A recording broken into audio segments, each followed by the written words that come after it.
নমস্কার, দেখছেন TV9 বাংলা। আপনাদের সঙ্গে রয়েছি আমি তন্নিষ্ঠা। শুরু করছি বিগ ব্রেক অ্যাট 6 এবং আমার সঙ্গে রয়েছে দীপ এবং চয়নিকা এবং আমাদের সঙ্গে যে সমস্ত প্রতিনিধিরা রয়েছেন যারা একে একে সমস্ত খবরের লেটেস্ট আপডেট জানাবেন। আসুন তাদের সঙ্গে আপনাদের আলাপ করাই। এই মুহূর্তে আমাদের সঙ্গে যারা রয়েছেন, আমাদের সঙ্গে রয়েছেন আশিক ইনসান, আমাদের সঙ্গে রয়েছেন রূপক এবং রয়েছেন সুশোভন।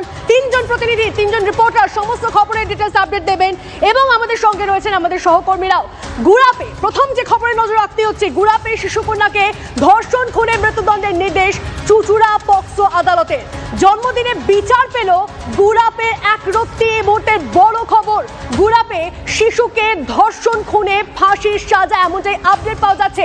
আর ঠিক কি তথ্য রয়েছে সমস্তটাই আরো ডিটেলসে জানবো। আমাদের প্রতিনিধি আশিক ইনসান আমাদের সঙ্গে রয়েছেন, সরাসরি আশিকের সঙ্গে কথা বলি। আশিক, এই তো বড় খবর, গুড়াপে এক রত্তি, সে যার মৃত্যু হয়েছে তার একটা হিটলে হলো। এখনো অবধি দাঁড়িয়ে যে বিষয়টা দাঁড়াচ্ছে, শিশুকন্যাকে ধর্ষণ করে মৃত্যুদণ্ডের নির্দেশ পাওয়া গেল, এটা কত বড় একটা নজির সৃষ্টি করলো। একেবারেই তোমাকে জানিয়ে রাখবো যে একেবারেই এটা একটা নজির সৃষ্টি, কারণ 54 দিনের মাথায় এই যে অভিযুক্ত অশোক সিং অর্থাৎ গুড়াপ শিশু ধর্ষণ এবং হত্যাকাণ্ডের যে অভিযুক্ত, তাকে ফাঁসির সাজা শোনালো চুঁচুড়া পক্সো আদালত। এবং এইটা কিন্তু একটা নজিরবিহীন ঘটনা। অর্থাৎ গত 24শে নভেম্বর এই জঘন্যতম ঘটনা ঘটায় অভিযুক্ত এবং তারপরেই কিন্তু নড়ে চড়ে বসে এবং তৎপর হয়ে ওঠে হুগলি গ্রামীণ পুলিশ এবং হুগলি গ্রামীণ পুলিশের কাছেও কিন্তু একটা নজিরবিহীন ঘটনা। অর্থাৎ 54 দিনের মাথায় তাই এই যে সাজা শোনালো আদালত, সেটা কিন্তু একটা নজিরবিহীন ঘটনা হয়ে থাকলো। এবং এই যে সাজা শোনানোর পরে কিন্তু পরিবারও, যে শিশুর পরিবার রয়েছে সেই শিশুর পরিবার কিন্তু খুশি। এবং যদিও তারা কিন্তু একদিকে দুঃখের মধ্যেই রয়েছে, তার কারণ আজকে ওই শিশুর জন্মদিন। এই শিশুর জন্মদিনের দিন তার যে হত্যাকারী, সেই হত্যাকারী সাজা পেল, এইটাই কিন্তু তারা খুশি। তার বাবার সঙ্গে, তার মায়ের সঙ্গে আমরা কথা বলছিলাম, তারা যেটা জানাচ্ছেন যে প্রতি বছর যখন ওই শিশু জন্মদিন আসতো সে কেক খেতে চাইতো, তবে এবছর আর তারা কেক খাওয়াতে চাইলেন না।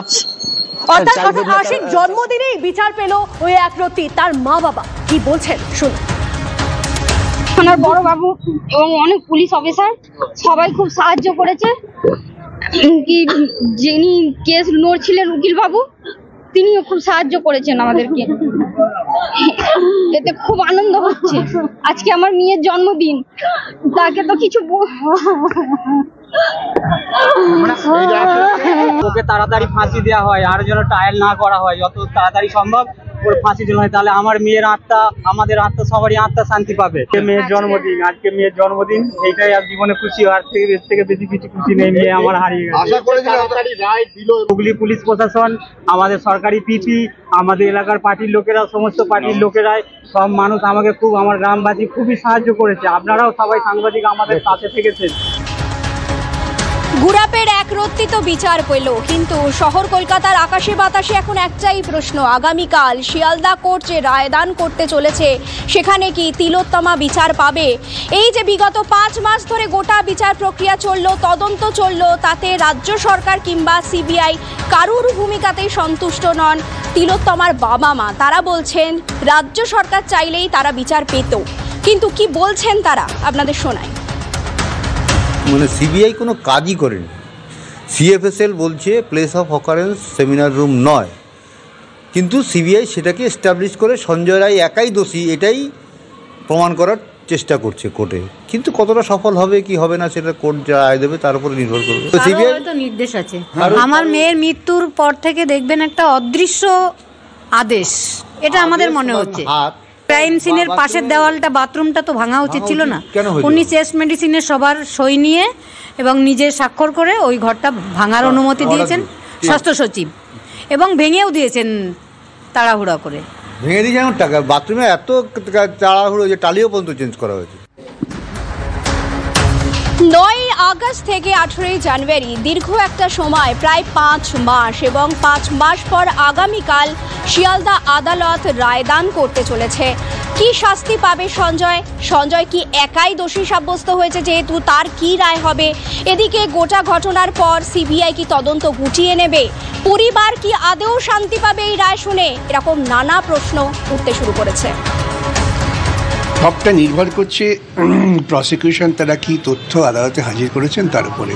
তাড়াতাড়ি বিচারকে পাওয়ার যারা আকাঙ্ক্ষা করছেন জেনে রাখবেন সবসময় তাড়াতাড়ি বিচারে কিন্তু ন্যায় বিচার হয় না।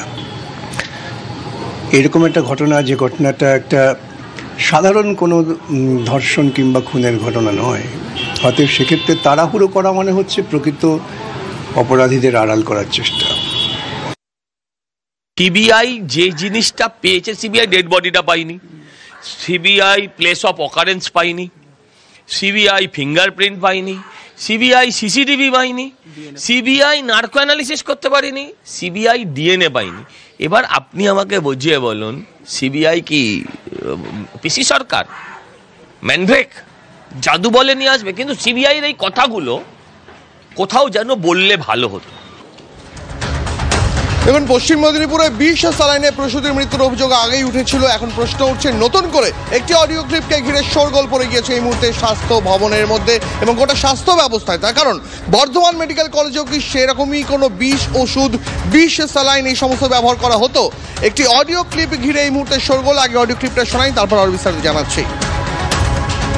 আপনি তো আমাদের খুনি, আমাকে সুপ্রতীককে যখন তখন খুনি, মেরে দিয়েছো পেশেন্ট, তোমরা দেখো না, এগুলো ফেব্রুয়ারি মাসে তো অনেক বলেছেন। আমার ইউনিটে 6টা ডেথ হয়েছিল।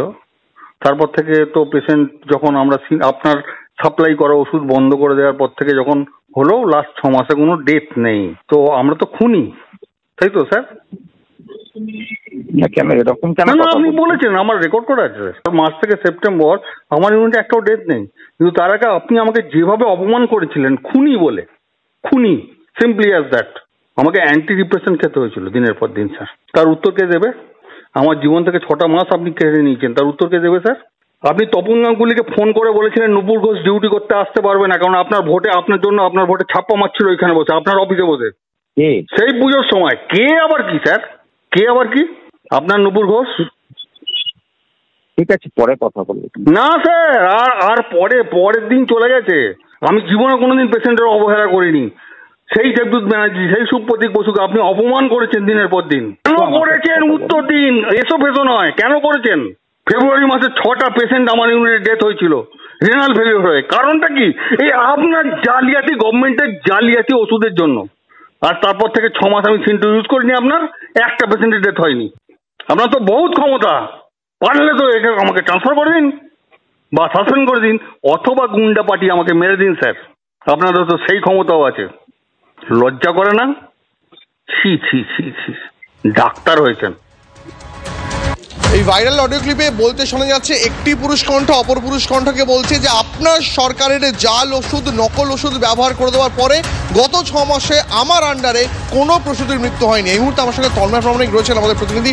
তন্ময়দা, তুমি তো দীর্ঘদিন ধরে রাজ্যের গোটা স্বাস্থ্য পরিষেবাগুলো একেবারে হাতে তালুর মতন চেনো।